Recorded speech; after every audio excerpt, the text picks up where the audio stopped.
Und da sind wir wieder mit Dolores von den Cranberries. In this time where you took a break from music, the press was very, very mean. Sort of, what are the meanest things that the press can do to people? I think that they can inhibit their creativity from criticizing. Yeah. Criticize something too much.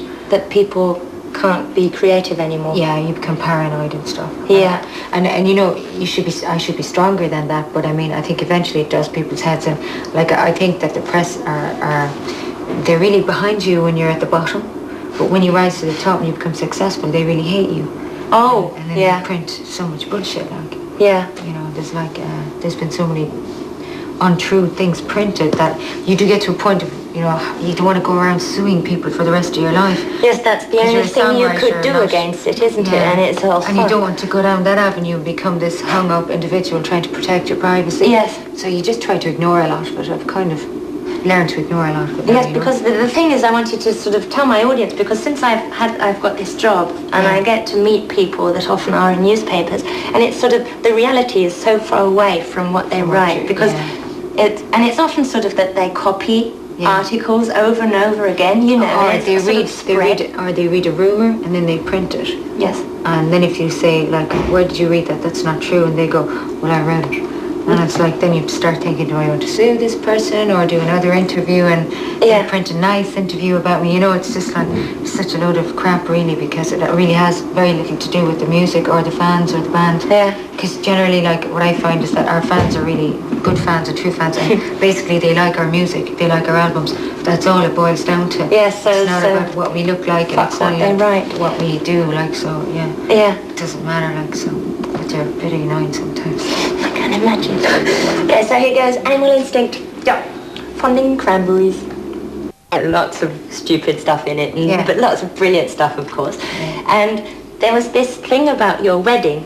Yeah. And there was this whole sentence, and I didn't understand one single word describing what you were wearing. Yeah. And then afterwards it said lots of people were shocked, and I sort of read this whole article and I couldn't, because it was like, how do you call it, fashion words? And I didn't know them.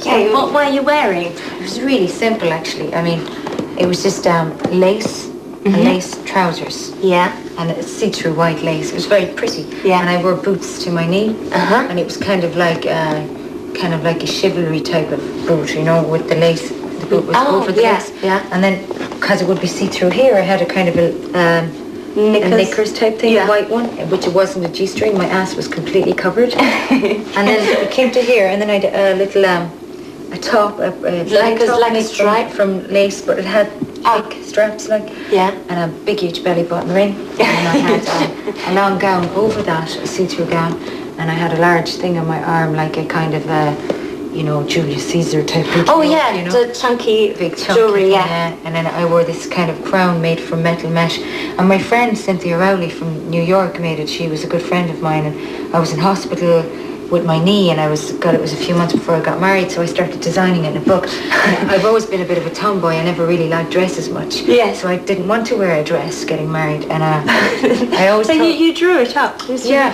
like, because I always thought, you know, brides, when I was a kid, see their dresses like this, right? Yeah. And their head sticks out the top. Yeah, and I always thought they looked like lampshades. And I was just, I don't want to be a lampshade on my wedding day. Please don't be I thought it was fun, you know, so I get up the morning of my wedding, I put it on. My mom's like, you look great. My dad's like, who's really Catholic and conservative now, he's like, you look lovely, you know? So then we go to the church, and it's like, fine, you know, but then, of course, the next day, the first day, the day after my wedding, it was on the front cover of every Irish paper, which I didn't want. I didn't invite any of them. They just came. Yes, of course. They stood outside and just took pictures and stuff.